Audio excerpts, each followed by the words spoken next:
एक बार गांव में एक बूढ़ा अपने पोते के साथ रहता था। बूढ़ा रोज सुबह जल्दी उठकर भगवत गीता पढ़ने के लिए मेज पर बैठ जाता था। उनका पोता दादाजी का प्रशंसा करता था और अपने दादाजी जैसा बनना चाहता था। इसीलिए पोता दादाजी की तरह सब कुछ करने की कोशिश करता था। एक दिन पोता अपने दादाजी के पास गया और कहा, दादाजी, मैं आपकी तरह रोज मेज पर बैठकर भगवत गीता पढ़ता हूँ, लेकिन मैं इसे ज़्यादातर समझ नहीं पाता हूँ और जो कुछ भी मैं समझ पाता हूँ, किताबें बंद करने के साथ साथ मैं उसे भूल जाता हूँ। अगर मैं जो पढ़ता हूँ उसे भूल जाता हूँ तो भगवत गीता पढ़ने से क्या लाभ होता है। तब दादाजी एक कोलके की टोकरी पकड़े हुए थे। वो पोते की तरफ देखें और उसे कोलके की टोकरी देते हुए कहें, नदी पर जाओ और मेरे लिए एक टोकरी पानी लेकर आओ। दादाजी ने जैसा कहा लड़के ने वैसा ही किया, लेकिन जैसे ही वह घर पहुंचता टोकरी का सारा पानी निकल जाता। दादाजी ने मुस्कुराते हुए कहा, वापस पानी लेने के लिए नदी में जाओ और फिर से कोशिश करो, लेकिन इस बार थोड़ा तेज चलने की कोशिश करना। लड़का मान गया और इस बार नदी से पानी लेकर जल्दी घर पहुंचने के लिए तेज भागा, लेकिन इस बार भी घर आने के बाद दादाजी ने देखा तो टोकरी खाली थी।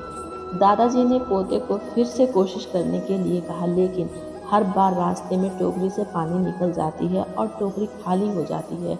लड़का थक गया और अपने दादाजी को कहा, दूर नदी से टोकरी में पानी लाना असंभव है। मैं आपके लिए पानी से भरी बाल्टी ले सकता हूँ। दादाजी ने उत्तर दिया, मुझे पानी की बाल्टी नहीं चाहिए। मैं चाहता हूँ तुम उस कोलके की टोकरी में से ही पानी हमारे लिए नदी से पानी लेकर आओ और कोशिश करो। लड़का जानता था कि यह असंभव है, लेकिन उसने अपने दादाजी की बात मानी और फिर से कोशिश की।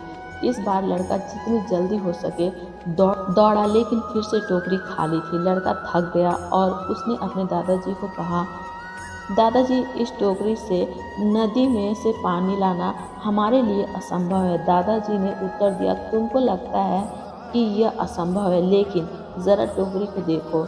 लड़के ने टोकरी की ओर देखा कि टोकरी साफ सुथरी दिख रही है। उसने देखा टोकरी से कोलके के सारे दाग हट गए हैं। अब कोलके की टोकरी अंदर और बाहर से साफ हो गया था। दादाजी ने कहा, तुमने देखा कि टोकरी अब सारे दाग मुक्त हो गया है। जब आप भगवत गीता पढ़ते हैं तो ऐसा ही होता है। तुम जो पढ़ते हो उसे तुम समझ या याद नहीं रख सकते, लेकिन यह शब्द तुमको अंदर और बाहर से बिल्कुल बदल देगा। तो दोस्तों, हम आशा करते हैं कि आपको भगवत गीता की कहानी सुनकर ज़रूर अच्छी लगी होगी और कृपया करके इन कहानियों को आप अपने दोस्तों और परिवार वालों के साथ शेयर ज़रूर करें, ताकि हर कोई इन मज़ेदार शिक्षावर्धक कहानियों को सुन सके।